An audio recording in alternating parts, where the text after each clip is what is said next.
하나님의 말씀 신약성경 누가복음 1장 46절에서 55절까지의 말씀을 같이 봉독하도록 하겠습니다. 누가복음 1장 46절을 제가 읽고 55절까지 한 절씩 교독하겠습니다.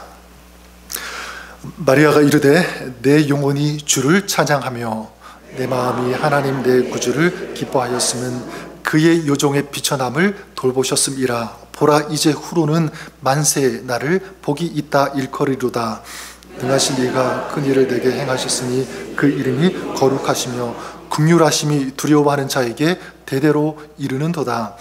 그의 팔로 힘을 모으사 마음의 생각이 교만한 자들을 흩으셨고 권세 있는 자를 그 위에서 내리치셨으며 비천한 자를 높이셨고 줄이는 자를 좋은 것으로 배불리셨으며 부자는 빈손으로 보내셨도다. 그 종 이스라엘을 도우사 긍휼히 여기시고 기억하시되 우리 조상에게 말씀하신 것 같이 아브라함과 그 자손에게 영원히 하시리로다 하니라. 아멘. 네, 하나님의 말씀입니다.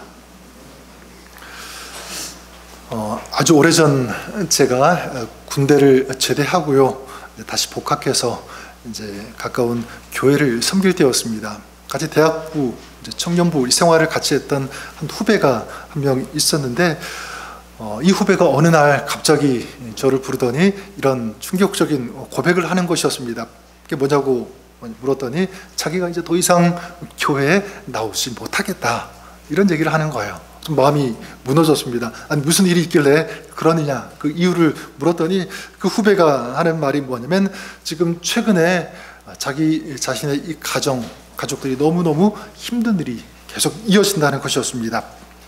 아버지가 갑자기 아프게 되고 그 다음 실직을 하게 되고 자연스럽게 경제적으로도 굉장히 어렵겠죠. 이런 여러 가지 다 얘기하진 않았지만 이런 일들이 계속 반복되면서 또 계속 일어나면서 마음의 혼란, 걱정, 불안 이런 것들이 막 밀려오기 시작했다는 거예요. 그러면서 이런 생각이 번쩍 들었다는 거죠. 아니, 하나님께서 정말 살아계시다면 어떻게 나에게 우리 가정 가운데 이런 일이 있을 수 있는가, 막 이런 생각들이 올라오면서 결국에 내린 그 결론이 이제 교회에 못 나가겠습니다, 그러는 거였어요. 물론 나중에 하나님을 다시 뜨겁게 만나면서 또 말씀의 은혜를 체험하면서 그 신앙을 회복하고 열심히 또 신앙생활을 오래 같이 했던, 그런데 그걸 기억하면 참 마음이 아팠어요. 여러분, 사람들이 고난을 당하고 또 어려움을 또 고통을 당할 때 다양한 어떤 반응들을 쏟아놓을 때가 있습니다. 당황하고 아니면 슬퍼하고 눈물 흘리고 때로는 분노하고 낙담하기도 하고 절망하는 그런 모습들, 굉장히 많은 그런 모습들이 나타나죠. 그런데 그런 어떤 모습 속에서 공통적인 것이 하나가 나타나는데, 그게 뭐냐면 이 하나님에 대한 그림, 다시 말해서 하나님에 대한 이 이미지가 파괴된다라고 하는 것입니다. 깨어진다. 어떻게요? 하나님은 무서운 분이다. 하나님은 나에게, 우리에게 관심이 없는 분 아니냐. 하나님은 너무 차갑다. 하나님은 너무 냉정하다. 우리 모든 것들 정말 다 아시는 하나님인가 하는 이런 의심, 이 하나님에 대한 이 신뢰, 이 하나님에 대한 이미지가 자꾸 깨어지기 시작한다는 거죠. 결국에는 나아가 어디까지 가냐면 하나님은 살아계시지 않는다, 이런 의심까지 들게 만든, 이게 결국 뭐가 노리는 거냐면 사단이 우리에게 노리는 거죠. 하나님에 대한 이 이미지, 하나님에 대한 이 그림을 완전 박살내기 위한 사단의 공격이다라고 할 수도 있을 것입니다. 죄가 이 땅에 들어오면서 하나님에 대한 이 이미지가 깨어지기 시작하면서 우리에게는요, 우리 안에 아름다운 것들이 있는데 이게 자꾸 상실되어지고 파괴되어지고 깨어지는 그런 모습들이 일어납니다. 평화라든가 기쁨, 어떤 삶의 의미, 그리고 좋은 관계들, 이런 좋은 것들이, 이런 아름다운 것들이 절대 파괴되어지거나 깨어져서는 안 되는 그런 것들이 우리 마음, 우리 삶, 가정, 우리의 환경 속에서 이런 일들이 실제로 일어나는 것이죠. 이게 뭐냐면 우리 인간의 역사고 죄악이 들어오면서 일어나는 죄악의 역사라고 할 수가 있을 것입니다. 그런데 하나님은 그런 우리를 보시고 이 인간의 역사, 그 흐름을 보시고 가만히 계시지 않았습니다. 아니, 절대로 하나님께서 참으실 수 없다 결단하신 거예요. 그래서 하나님께서 자녀들이 이런 잘못된 하나님에 대한 이미지를 가지고 고통하면서 허무하면서 방황하면서 살아가는 그런 모습을 가만히 두고 보시지 않았어요. 왜냐하면 우리들을 사랑하시기 때문에. 그래서 하나님은 구약에 보면 하나님의 사람들, 믿음의 선배들, 선지자들을 통해서 끊임없이 하나님이 어떤 분이신지를 공포하시고, 그리고 말씀하셨죠. 신실하신 하나님, 그래도 나는 너희를 사랑한다. 그리고 너희를 내가 기다린다.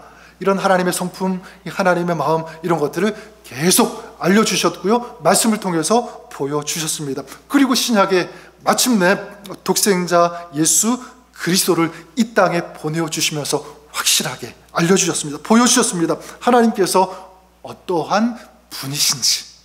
바로 이것이 우리를 위해 이 땅에 오신 성탄 사건인 줄 믿습니다. 그래서 성탄에 우리가 트리를 만들고 선물을 교환하기도 하고 즐거운 시간, 축제, 그런 시간들을 가지는 것 굉장히 중요하다고 생각합니다. 하지만 그것보다 성탄의 궁극적인 목적, 그 의미, 이 메시지를 우리가 알아야 된다고 생각해요.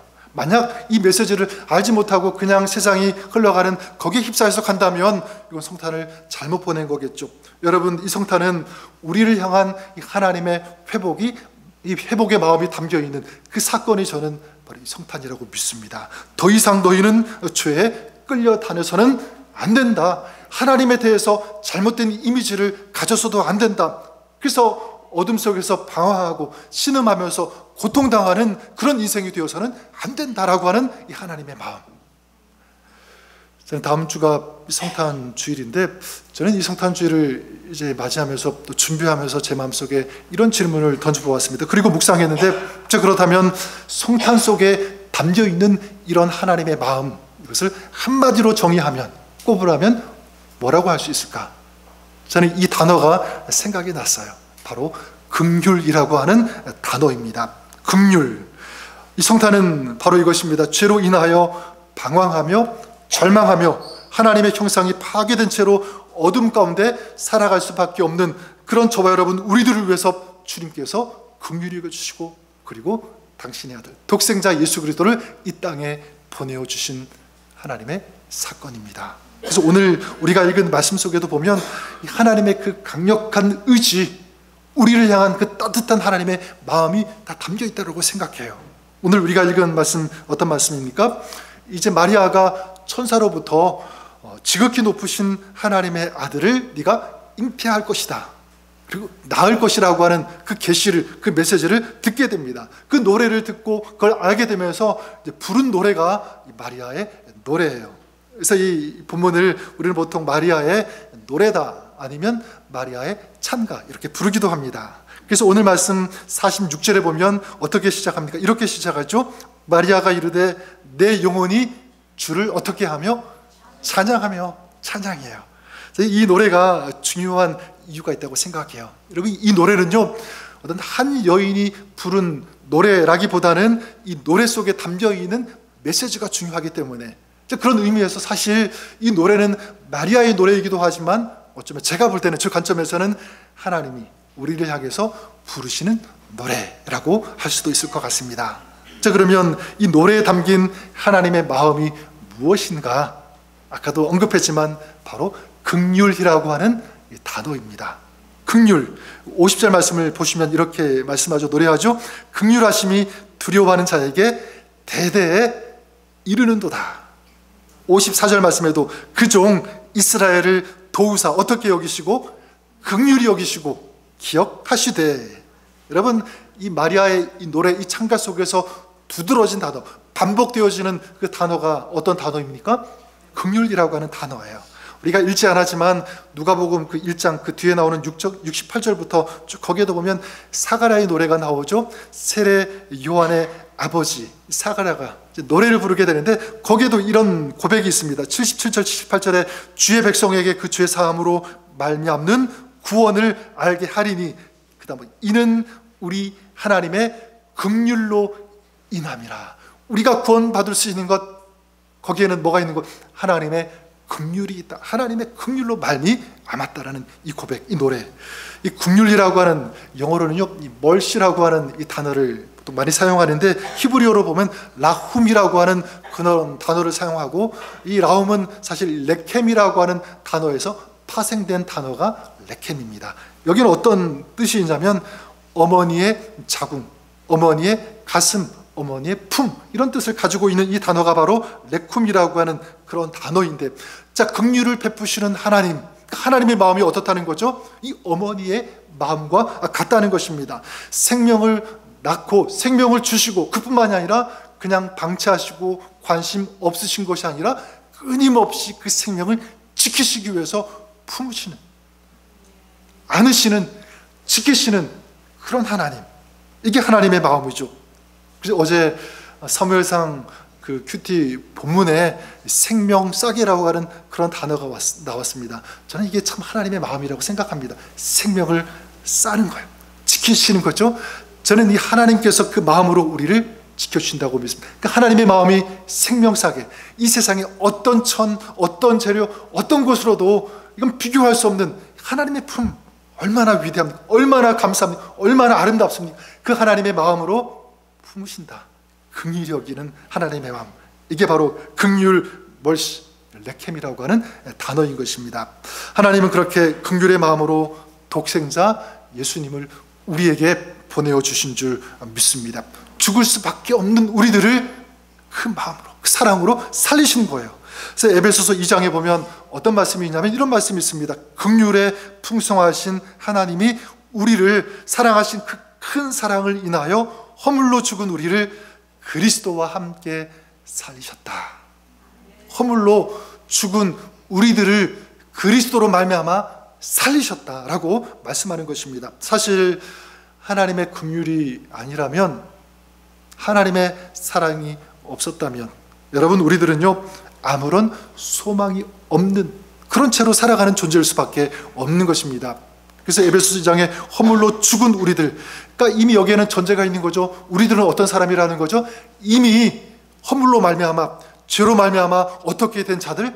죽은 자들이라는 거예요. 죽을 운명에 처한 자들이 아니라 이미 죽은 존재예요. 자, 그런데 그런 존재를 살리셨다.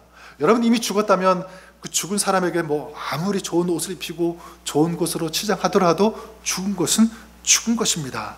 아무런 소망이 없는 채로 살아갈 수밖에 없는 그런 존재가 우리였어요. 우리 인간의 실존입니다. 자, 그런데 하나님의 긍휼, 하나님의 사랑이 저 여러분 우리들을 살려주신 줄 믿습니다. 그 우리를 향한 하나님의 사랑이 확증된 것, 증거되어진 것, 확실히 나타나고 완성되어진 것, 그것이 어디냐면 바로 예수 그리스도 십자가죠. 십자가에서 완성하신 것입니다. 그래서 이사야서 53장 6절에 보면 우리는 다 양 같아서 그릇 행하여 각기 제 길로 갔거늘. 우리는 그렇게 죄 가운데 죄악된 길, 죽음의 길을 갔습니다. 자, 그런데 그 다음, 그런데 여호와께서는 그에게 우리 무리의 모든 죄악을 어떻게 하셨어요? 담당하셨습니다. 이게 십자가의 은혜죠. 하나님의 사랑인 줄 믿습니다. 주님의 그 긍휼 때문에, 이제 그 사랑 때문에 우리가 어떻게 된 거죠? 이젠 소망을 가질 수 있게 되었고, 이젠 저주받은 자가 아니라 이젠 하나님의 축복을 받는, 그리고 저주의 어떤 자녀, 어떤 어둠의 자녀가 아니라 하나님의 자녀, 하나님의 백성이라고 하는 이 놀라운 변화, 이 정체성을 가지고 살아갈 수 있는 그런 존재가 되었고, 이제 이 땅의 권세, 이 땅의 어떤 것을 가지고 살아가는 존재가 아니라 하나님 주시는 은혜, 하나님 주시는 축복, 하늘의 권세를 가지고 하나님의 자녀라고 하는 이 놀라운 특권을 가지고 살 수 있는 존재가 된 줄 믿습니다. 그래서 요한복음 1장 12절에 보면 영접하는 자, 곧 그 이름을 믿는 자들에게는 하나님의 자녀가 되는 뭐를 주셨어요? 권세를 주셨으니 얼마나 아름다운 놀라운 특권입니까? 우린 이 세상에 살면서 없다고, 가난하다고, 약하다고 별별을 없는 존재가 아니에요. 이미 우리는 하나님께서 주시는 이 자녀라고 하는 이 권세와 특권과 이 능력과 축복을 가지고 살아가는 정말 놀라운 변화를 체험하고 그 은혜 가운데 살아가는 존재가 된 줄 믿습니다. 그러면 우리가 이렇게 하나님의 긍휼을 입을 때 우리 삶에 구체적으로 어떤 변화, 어떤 은혜의 역사가 있는가, 참 중요하다고 생각해요. 세 가지가 일어난다고 믿습니다. 그 중에 첫 번째가 뭐냐면 열등감에서 자유할 수 있다라고 하는 것, 굉장히 중요합니다. 열등감에서 자유하는 것. 우리 그런 의미에서 48절 말씀 다시 한번 같이 읽어보도록 하겠습니다. 48절 읽겠습니다. 시작. 그의 요정의 비천함을 돌보셨음이라. 보라, 이제 후로는 만세의 날을 복이 있다 일컬으리로다. 마리아가 뭐라고 노래합니까? 요정의 비천함을 돌보셨음이라. 지금 마리아가 노래하고 있는 거잖아요. 찬송하고 기쁨으로 노래하는 거예요. 근데 여러분, 이 기쁨, 이 노래할 수 있는 이유가 무엇입니까? 바로 그의 요정의 비천함을 돌보셨습니다. 자기가 비천한 존재라는 것을 고백하는 거죠. 마리아는 사실 인생의 자리에서, 삶의 자리에서 어떤 시간을 보내고 있는가, 이 고백을 통해서 추측해 볼 수가 있는데 아마 굉장히 열등감을 가지고 살았겠다라는 그런 생각을 가질 수가 있습니다. 그럴 수밖에 없는 것이, 여러분, 지금 이 마리아가 하나님의 아들 예수님을 잉태하고 낳게 되는데, 그가 뭐 굉장히 부자라서 명문대학교를 졸업해서, 그리고 명문 가문에서 태어나서 하나님의 아들 예수 그리스도를 잉태합니까? 그렇지 않죠. 나사로는 그런 집안의 딸이 결코 아닙니다. 나사렛에서 사는 굉장히 시골, 비천한 그런 곳 아닙니까? 자, 그런데 거기서 태어나고 거기서 자라는 볼품없는 그런 한 여인의 삶이었지만, 하나님께서 천사를 보내시면서 네가 아들을, 독생자, 지극히 높으신 이를 낳을 것이라고 하는 이 메시지를 받은 것입니다. 그러니까 얼마나 감격이 일어나겠어요. 막 기쁨이 막 일어났을 거예요. 나 같은 존재가 뭐라고, 그렇죠? 그래서 그 다음에 뭐라고 노래합니까? 이제 후로는, 지금부터 그 이후에는 만세의 날을 복이 있다 일컬으리로다. 이게 세번역 성경을 보니까 이런 뜻입니다. 지금부터는 모든 세대가 나를 행복하다고 할 것입니다 라는 그런 뜻이에요. 다른 사람이 나를 그렇게 본다는 것은 뭐냐면, 내 안에 이미 그런 변화가 있었다는 것을 인정하고 좀 느끼고 있는 거예요. 나는 그렇다, 더 이상 불행한 존재가 아니다. 나는 완전히 바뀌어진 그런 존재다. 지금까지는 내가 비천하고 이런 열등감, 이런 가운데서 내가 살아왔지만, 지내왔지만, 이제부터는 주님께서 나에게 임하시고 내가 그 주님을 만나고 주님과 함께 살아가는 그 순간부터는 나는 행복한 존재다. 완전히 달라진 것입니다. 저는 분명히 믿는 것은, 저 여러분 우리들도요, 하나님의 긍휼하심을, 그 은혜를 우리가 받는다면, 맛본다면, 체험한다면, 여러분 우리도 마찬가지. 지금까지는 열등감 속에 자기 파괴적인 어떤 낮은 이 자존감 속에서 살아왔다고 할지라도 지금부터는 달라요. 지금까지는 나는 쓸데가 없어, 나는 너무 부족해, 아닌 것도 없고 나이도 많고 가진 것도 없고 이렇게 살아가는 것, 그냥 간신히 그것만으로도 감사, 이런 삶이었다면, 그런 고백을 우리 가졌다면 지금부터는 달라지는 거예요. 지금부터는 나는 할 수 있다. 나는 이길 수 있다. 나는 얼마든지 정말 아름다운 그런 멋진 하나님께서 기뻐하시는 그런 인생 나는 살아갈 수 있다. 왜냐하면 내 힘은 부족하지만, 나는 가진 것이 없지만 하나님의 은혜가 있으니까, 하나님의 긍휼이 임하니까, 주님이 나와 함께 하심을 내가 믿으니까 그런 삶을 살 수 있는 것입니다. 자, 이게 첫 번째, 이 긍휼을 입은 자에게 허락하시는 하나님의 은혜의 역사라면, 두 번째는 하나님의 긍휼은 또 어떤 역사가 있냐면 두려움에서 탈출하게 한다라고 하는 것입니다.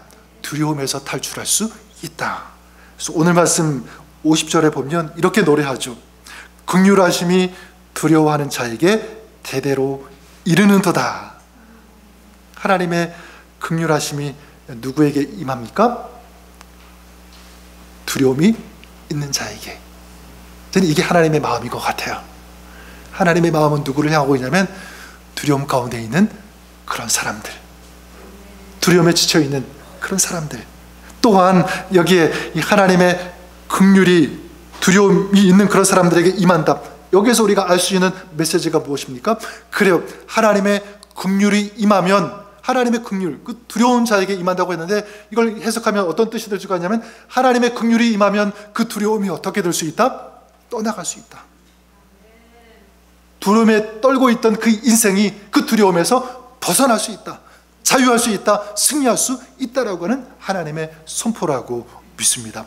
그렇다면 이 말씀은요, 지금 마리아에게 주시는 하나님의 메시지가 될 뿐만 아니라 오늘을 살아가고 있는 저 여러분, 우리를 향해서 주시는 하나님의 마음, 하나님의 메시지인 줄 믿습니다. 왜냐하면 우리도 실제로 지금 살아가면서 세상의 경쟁, 치열한 어떤 그런 혼돈 속에서 우리 마음속에 문득문득 계속적으로 밀려오는 것이 무엇이 있습니까? 두려움이 있죠. 두려움. 내가 내일 어떻게 살아갈까? 그렇죠? 다른 사람 보면 참 잘 되는 것 같은데 나는 이게 뭐지? 사업하시는 분들 경기가 어려운데 근데 다른 사람 보면 잘 되는 것 같아. 근데 나는 아닌 거예요. 건강의 문제, 취직, 또 미래, 자녀들, 여러 가지 굉장히 많은 우리를 불안에 휩싸게 하는 그런 요소들, 원인들, 그 이유들이 너무 많아요. 그런 가운데 우리가 지금 살고 있음을 부정할 수 없는 것입니다. 자, 그런데 저는 분명히 믿는 것은 여러분, 캄캄한 밤에 불을 탁 켠다면 어떻게 되죠? 캄캄한 건물, 방에 불을 켜는 순간 그 어두움은 어떻게 돼요? 5분 있다가 10분 있다가 사라지나요?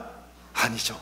키는 순간 환하게 바뀌게 되는 것처럼 우리도 마찬가지, 지금 우리가 주님을 정말 제대로 만난다면, 하나님의 은혜가 우리에게 비추어진다면, 여러분, 우리 마음속에 드리워져 있는 그 어둠들, 그 그늘들, 그 두려움의 그 모든 그 그늘의 어둠들은 어떻게 되냐면 다 떠나가게 되고 사라지게 되는 줄 믿습니다. 그래서 우리 읽잖았지만 사가랴 1장 그 17절 78절에도 보면 사가랴가 이렇게 노래해요. 우리가 잘 아는 그런 표현이죠. 이로써 돋는 해가 위로부터 우리에게 임하여, 그 다음 보니까 어둠과 죽음의 그늘에 앉은 자에게 비치고 우리 발을 평강의 길로 인도하시는도다. 돋는 해가 위로부터 임하면 어떻게 된다는 거예요? 어둠과 죽음의 권세, 그 그늘 가운데 살고 있는 그런 사람들, 거기에 하나님의 그 은혜에 비치면 그 다음 그들이 평강의 길로 행한다, 걸어갈 수 있다는 것. 그 어둠이, 그 절망이, 그 슬픔이 다 뭐로 바뀌는 거예요? 평강, 기쁨, 감격, 이런 삶으로 바뀌어진다. 또 무엇이죠? 하나님의 그 은혜의 빛, 그 긍휼의 빛이 임하면 그렇게 될 수 있다고 하는 사실입니다. 따라서 여러분, 우리가 주님을 만나고 그 주님의 은혜를 경험하면 우리도 우리 삶에 이런 놀라운 변화가 일어나게 됨을 저는 믿습니다. 혹시 내가 지금 이런 어둠, 절망, 근심의 이 그늘 속에 우리가 살고 있다면 마찬가지, 이제는 소망이 일어나고 기쁨이 일어나고, 이 소망과 기쁨으로 충만하여 지금 마리아가 노래하고 있는 것처럼 우리도 그 마음을 가지고 노래하는 인생, 감격하는 인생, 승리하는 인생이 될 수 있음을 믿습니다.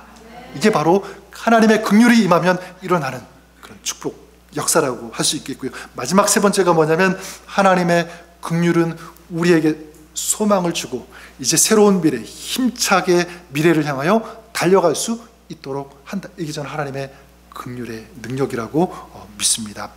오늘 말씀 이 마리아를 보시면, 마리아는요 하나님의 긍휼을 입었을 때 어땠습니까? 과거의 열등감, 두려움, 걱정, 불안, 염려, 이런 것들이 사라지게 되었어요. 이 은혜의 빛이 비추어지고 그의 인생이 환하게 밝아졌습니다. 근데 그 다음이 또 중요해요. 우리가 성경을 통해서 알 수 있는 것은 무엇이냐면, 그 후에 이 마리아가 어떻게 살았을까. 그냥 예수님을 낳는 그 정도로 끝나는 것이 아니라 예수 그리스도를 통해서 하나님께서 이루어 가시는 그 구원의 역사를요 계속 체험했을 거예요. 하나님이 어떠한 분인지를 알고 생생하게 그 하나님의 역사를 체험하는 아름다운 그런 삶을 살았을 것이라고 저는 믿습니다. 그렇다면 이 이야기는 오늘 저 여러분 우리의 이야기도 될 수 있다고 저는 믿습니다. 우리가 아플 때 있겠죠? 이 마리아도 왜 살아가면서 그런 시간 없었겠습니까? 있었을 거예요. 좌절할 때, 낙심과 절망을 느낄 때, 그때 우리를 사랑하셔서 우리를 긍휼히 여기시고 찾아오신 그 주님을 만난다면 그 사람은 이제 과거에 갇혀있지 않은 인생이 되는 거예요. 이제 새로운 미래로 일어나고 도약해서 뛰어갈 수 있는, 달려갈 수 있는 그런 인생이 될 수 있다. 비록 지금 내가 가진 것도 없고 어려움 가운데 있다고 할지라도 그 근심과 염려, 불안이라는 이 상수 속에 갇혀서 살아가는 인생이 아니라 그걸 뛰어나와서 힘들지만 어렵지만 그 상황 속에서도 기뻐하고 노래할 수 있는, 승리를 외칠 수 있는 이 놀라운 변화가 있는 그 인생을 저 여러분 우리들도 살아갈 수 있게 되는 줄 믿습니다. 우리가 마지막으로 한번 생각해 볼 수 있는 것은, 자, 그렇다면 이렇게 하나님의 긍휼, 하나님의 사랑하심, 이 은혜의 빛을 경험하는 삶이 되기 위해서, 그렇다면 우리가 할 수 있는 것은 무엇인가 이거예요. 우리가 어떻게 해야 되는가? 저는 한 가지밖에 없다고 믿습니다. 바로 하나님을, 우리 주님을 신뢰하고 겸손히 그 하나님의 도우심과 은혜를, 긍휼하심을 구하는 이 마음, 이 자세, 이 믿음이 필요하다. 이것밖에 없습니다. 성경을 보면 실제로 이런 하나님의 놀라운 긍휼하심과 그 역사를 경험한 사람들을 보면 공통점이 있어요. 그 공통점은 뭐냐면 바로 하나님의, 주님의 긍휼을 구하는 사람들이었다는 것. 대표적으로 마가복음 10장에 보면 소경 맹인 바디메오가 나오죠. 그 소경 바디메오가 예수님께 나옵니다. 그 예수님께 구해요. 간구합니다. 다윗의 자손 예수여, 나를 불쌍히 여기소서. 고소하잖아요. 긍휼히 여겨달라고, 불쌍히 여겨달라고. 자, 그렇게 주님의 긍휼을 구했을 때 우리 주님께서 그를 긍휼히 여겨 주셨고 그의 눈이 볼 수 있도록 치유해 주신 줄 믿습니다. 마태복음 15장에도 보면 귀신 들린 딸을 둔 가나안 여인이 예수님 앞에 나와서 엎드려서 구하죠. 주님, 우리 딸을 불쌍히 여겨 주소서. 이렇게 간구했을 때, 주님의 긍휼을 구했을 때 주님께서 그 여인을, 그 딸을 축복하시고 병을 낫게 하셨습니다. 또한 마가복음 1장에 보면 이 나병 환자, 이 문둥병자가 예수님께 와서 무릎을 꿇어서 간구하죠. 자, 그랬을 때 예수님은 그때 문둥병자, 사실 이 문둥병자는 인생의 모든 것이 완전히 무너진, 어떤 소망도 없는 그런 상태가 문둥병이잖아요. 근데 이번에는 예수님께서 말씀으로만 그를 치유하신 것이 아니라 직접 그에게 다가가셨어요. 그리고 손을 내밀어서 그를 만지셨습니다. 사실 그 당시 사회적으로 문둥병자에게 다가간다, 그리고 그 문둥병자를 만진다, 이건 용인할 수 없는 그런 것이었습니다. 왜냐하면 이 문둥병은 부정한 병이었기 때문에, 사람들이 그렇게 생각하기 때문에 그런 부정한 사람에게, 부정한 병을 걸린 사람에게 다가간다, 만진다, 이건 결코 생각할 수 없는 그런 일이었는데, 사람의 생각, 인간적인 법, 그걸 뛰어넘어서 하나님은 그 긍휼을 구하는 자에게 주님께서 아낌없이 긍휼을 허락하시고 그를 치유해 주신 줄 믿습니다. 저는 마지막으로 오래전에 이 가이드 포스트라고 하는 이 교양 잡지, 기독교 잡지이기도 한데 거기에 게재된 그 이야기를 소개하면서 말씀을 정리할까 합니다. 크리스마스가 되면 보통 여러분 어릴 때 교회에서 성탄절, 성경에 나오는 요셉과 마리아, 예수님을 탄생하는 그 이야기, 그 내용을 가지고 성극을 준비하고 발표하고 그런 시간 가지지 않았습니까? 이제 어떤 학교에서 성탄 연극을 할 계획을 세우게 되고요.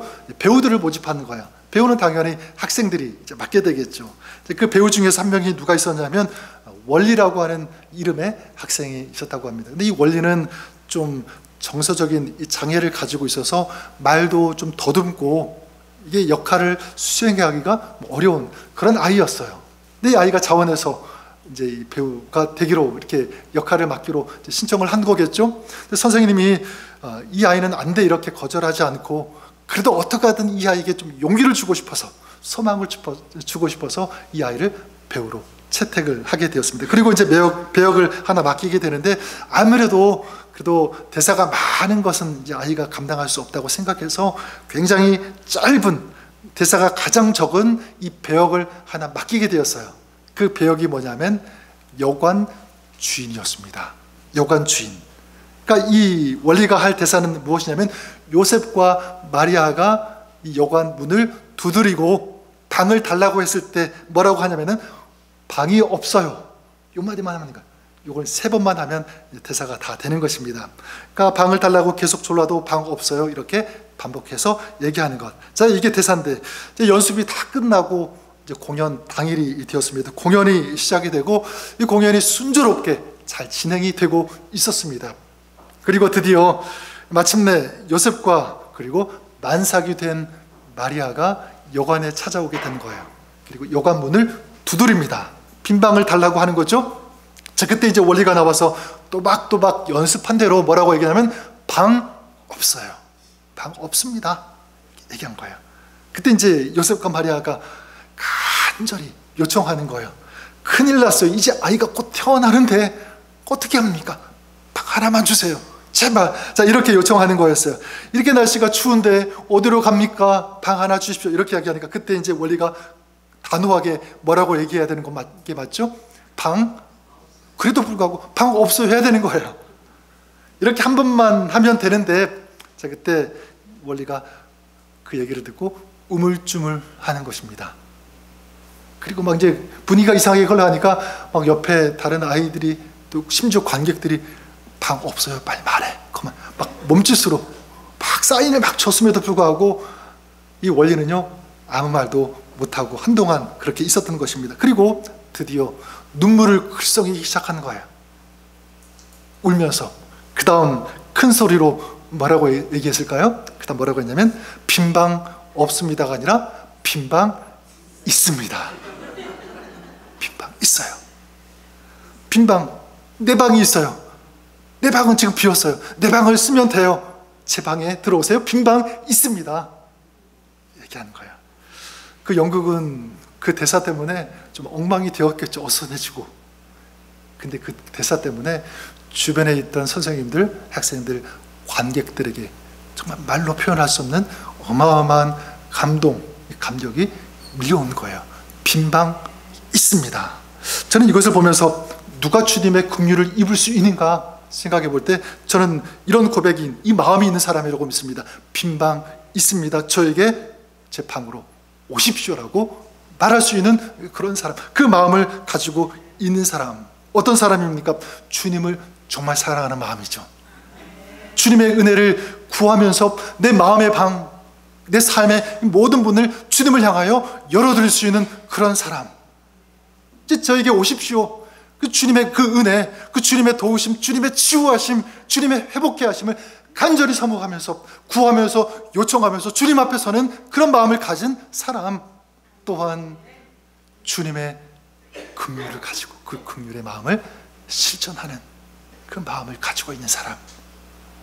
그 사람에게 주님은 찾아오시고 만나주시고 하늘의 놀라운 은혜와 은총과 치유와 회복을 허락하시고 부어주시는 줄 믿습니다. 전 여러분들이 그럴 수 있기를 바라요. 자, 그러면 열등감, 우리 속에 있는 두려움, 염려, 걱정, 이런 어두움, 모든 이 그늘은 사라지게 되어지고 또 상처들은 치유되어지고 소망을 갖고 미래를 향하여 힘차게 달려가는, 주님과 함께 승리하는 이런 아름다운 삶을 우리도 살 수 있게 되는 줄 믿습니다. 또한 마리아가 기쁨으로 노래하는 것처럼 우리의 인생도 이젠 더 이상 슬픔을 노래하는 인생이 아니라, 절망을 노래하고 고백하는 인생이 아니라 하나님을 고백하면서 찬송하면서 노래하면서 기쁨으로 우리 하나님 앞에 영광을 올려드리는 그런 노래를 부르는 사람, 이것이 저 여러분 우리 삶이 될 수 있기를 바랍니다. 우리 주님께서 그렇게 역사하시고 도와주시고 오늘도 앞으로도 여러분과 함께 해 주시는 줄 믿습니다. 기도하겠습니다. 우리 한번 이 시간 기도할 때 오늘 말씀 생각하면서 한번 입술을 열어 기도하셔도 좋고 또 마음으로 기도하셔도 좋습니다. 하나님, 빈방 있습니다. 저희 마음, 저희 삶, 가정이라고 하는 이 문을 주님을 향하여 열어드립니다. 주님 오시옵소서. 우리 마음속에 힘든 것, 어려운 것, 고통스러운 것, 절망스러운 것, 두려움 참 많이 있는데 이런 어둠과 두려움의 그늘 사라지게 하시고 주님께서 주시는 그 은혜의 빛, 그 능력의 빛, 그 승리의 빛을 우리에게 비추어 주시옵소서. 모든 어둠 이 그늘은 떠나가게 하시고 좀 우리 마음이 주님의 그 사랑, 그 은혜 충만하게 하시고 가득하여 힘을 얻고 용기를 얻고 담대하여 승리할 수 있는 그런 저희들 되게 하여 주옵소서. 한번 그런 마음, 우리 빈방이 있습니다. 한번 그 고백처럼 한번 여러분의 마음을 열어드리고 우리 주님의 오심, 그 주님의 역사하심 우리 구하면서 같이 한번 우리 기도하는 우리 시간 갖도록 하겠습니다. 같이 한번 기도하겠습니다. 하나님 아버지, 정말 주님의 도심과 그 은혜를 하나님을 구합니다. 저부르신 하나님, 또 주님을 향한 우리 마음을 아버지 열어드립니다. 오픈해드립니다. 주님 오시옵소서. 주님 우리 만나 주시옵소서. 주님의 사랑, 주님의 그 은혜의 빛이, 주의 빛이 우리 가운데, 우리 마음, 우리 심령 아버지 상하고 고통스러운 또 두려움, 아버지 열등감, 낮은 자존감, 이런 모든 부분에 우리 환하게 비춰주시사 이것들이 살아나게 하시고 회복되어지게 하여 주시옵소서. 이제 부정적인 생각들, 아버지 자기를 파괴하면서 살아가는 그런 모습들은 다 사라지게 하시고, 이제 담대하게 일어서서 주님과 영광 가운데 주님과 동행하면서 살아갈 수 있는 복된 삶, 믿음의 삶을 살아가는 저희들 될 수 있도록 주님 축복해 주시고 인도하여 주시옵소서. 함께하여 주시고 시간 축복하여 주시고 우리 가운데 역사하여 주시옵소서. 주님의 은혜를 구합니다. 주님 함께해 주시기를 원합니다. 하나님 만져 주시기 원합니다. 동행하여 주시옵소서. 주하여 주시옵소서. 주시옵소서. 함께해 주시면 믿습니다. 감사합니다. 주님 주님 믿습니다. 하나님 받아 주옵소서. 살아계신 하나님 아버지, 우리 마리아의 이 노래를 통해서 하나님의 마음, 하나님의 긍휼을 우리가 생각하고 묵상하고 또 우리에게 주시는 메시지로 주님의 마음으로 받게 하시니 감사를 드립니다. 죽을 수밖에 없는, 절망할 수밖에 없는 저희들인데 우리를 사랑하셔서 독생자 예수 그리스도를 이 땅에 보내어 주시고 우리에게 영원한 생명을 주시고 구원케 하신 하나님, 감사와 영광을 올려드립니다. 우리가 믿음의 삶, 구원받은 자의 삶을 살아가면서 여전히 세상의 공격 때문에 두려워하고 좌절하기도 하고 낙심하고 절망할 수밖에 없는 그런 시간들 많이 지나지만, 하나님의 긍휼이 임할 때, 하나님의 그 은혜의 빛이 임할 때 모든 그 어둠의 그늘은 사라짐을 믿습니다. 겸손히 주의 은혜를 구하고 주님의 보좌 앞에 나아가 우리의 마음을 열어드리고 하나님 앞에 기도하고 간구할 때 주님 고쳐 주시옵소서, 회복시켜 주시옵소서, 주님 주시는 능력으로 승리하게 하여 주옵소서. 예수님의 이름으로 기도드립니다. 아멘.